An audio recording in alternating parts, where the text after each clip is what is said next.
ভোররাত থেকে ঝুম বৃষ্টিতে তলিয়ে গেছে রাজধানী ঢাকার বিভিন্ন এলাকা। এই মুহূর্তে রাজধানী মালিবাগ এলাকায় আছেন সহকর্মী মাজহারুল ইসলাম, সরাসরি যুক্ত হচ্ছেন তিনি। মাজহার, জলাবদ্ধতার কি অবস্থা দেখছেন এবং কোন কোন সড়কে পানি জমেছে বিস্তারিত জানাবেন।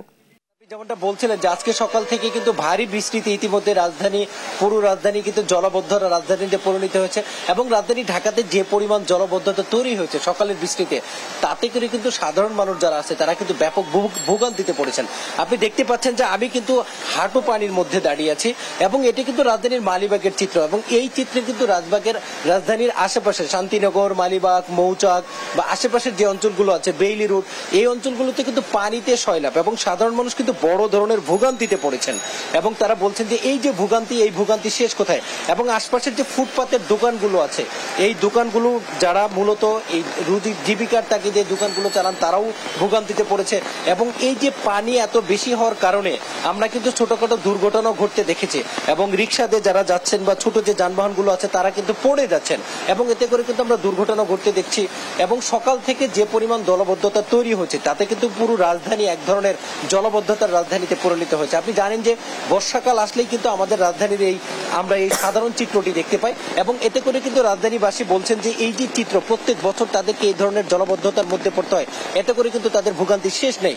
মূলত যারা দায়িত্বশীল ব্যক্তি, সিটি কর্পোরেশন, ওয়াসা এবং স্থানীয় সরকার মন্ত্রণালয় যারা মূলত এই জিনিসগুলো বা এই বিষয়গুলো নিয়ে কাজ করে থাকেন, তাদের উদাসীনতা বা তাদের সঠিকভাবে ব্যবস্থা না নেওয়ার ফলে কিন্তু রাজধানীবাসীকে ভোগান্তিতে পড়তে হয়।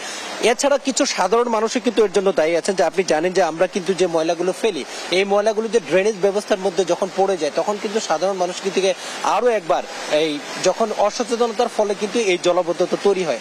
আপনি দেখতে পাচ্ছেন আশপাশের যে দোকানগুলো আছে এই দোকানগুলো কিন্তু সকাল থেকেই বন্ধ এবং দোকানদার যারা আছেন তারা যেটা বলছেন যে আমরা দোকানগুলো খুলতে পারছি না এবং দোকান খুললেও কিন্তু সেই অর্থে ক্রেতা যারা সেই ধরনের ক্রেতা মিলছে না এবং আশপাশের যে বাড়ির নিচেও কিন্তু পানি উঠতে দেখেছি এবং যারা বাসা থেকে কিন্তু অনেকে বের হতে পারছে না। তারা বলছেন যে জলাবদ্ধতা এত বেশি পরিমাণ, তারা যে প্রয়োজনীয় তাগিদে বাহিরে যাবেন সেই সুযোগটাও কিন্তু তাদের নেই।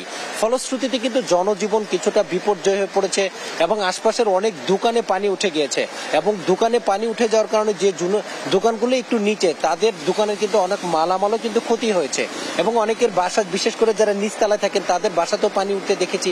আপনি জানেন যে এই যে দৃশ্য আমরা রাজধানীতে দেখছি, যে অঞ্চলগুলোতে মূলত বন্যা কবলিত, বেশি বন্যা হয় বা পানিতে অনেক বেশি থাকে, সেই অঞ্চলগুলোতে কিন্তু এই দৃশ্য দেখা যায়। রাজধানী ঢাকার চিত্র এমনটি, সেটা সত্যিকার অর্থে অকল্পনীয়। 2 কোটির বেশি মানুষ কিন্তু রাজধানীতে বসবাস করে। তারা কিন্তু সবসময় বলেন যে বর্ষাকাল আসলেই এই চিত্র কিন্তু স্বাভাবিক হয়ে গেছে এবং দায়িত্বশীল ব্যক্তিরা যখন সঠিক সময় দায়িত্ব পালন করতে ব্যর্থ হন তখনই কিন্তু এই ধরনের জলাবদ্ধতা তৈরি হন। আপনি জানেন কি আজকে ভোর থেকেই কিন্তু বৃষ্টি শুরু হয় এবং এই বৃষ্টিতে কিন্তু ব্যাপক পরিমাণে জলাবদ্ধতা তৈরি হয়েছে। আপনি জানেন যে আরো একটি জিনিস যেটি ভোগান্তিতে পড়তে হয় সেটি হচ্ছে এই বর্ষাকাল আসলে কিন্তু রাজধানীর সড়কগুলোতে খোঁড়াখুড়ি শুরু হয়, সংস্কার কাজ শুরু হয়। সঠিক সময়ে যদি এই সংস্কার কাজগুলো করা হতো তাহলে কিন্তু এখন যে জলাবদ্ধতা আমরা দেখছি সেটি হয়তো বা রাজধানীবাসীকে ফেস করতে হতো না এবং তাদেরকে কিন্তু এই ভোগান্তিতে পড়তে হতো না। রাজধানীবাসীর যে আশা যে দ্রুত সময়ের মধ্যেই যারা মূলত দায়িত্বশীল ব্যক্তি আছেন তারা এই জিনিসগুলো নিয়ে আরো একবার ভাববেন এবং ড্রেনেজ ব্যবস্থা ঠিকভাবে নিষ্কাশন করবেন যাতে করে রাজধানীবাসী এই জলাবদ্ধতা থেকে রক্ষা পায়। এই ছিল মূলত মালিবাগ মোড় থেকে আজকের জলাবদ্ধতা সম্পর্কিত আমার কাছে সর্বশেষ তথ্য। মাজহার, আপনাকে ধন্যবাদ। বৃষ্টির কারণে সৃষ্ট জলাবদ্ধতার খবর জানাচ্ছিলেন সহকর্মী মাজহারুল ইসলাম।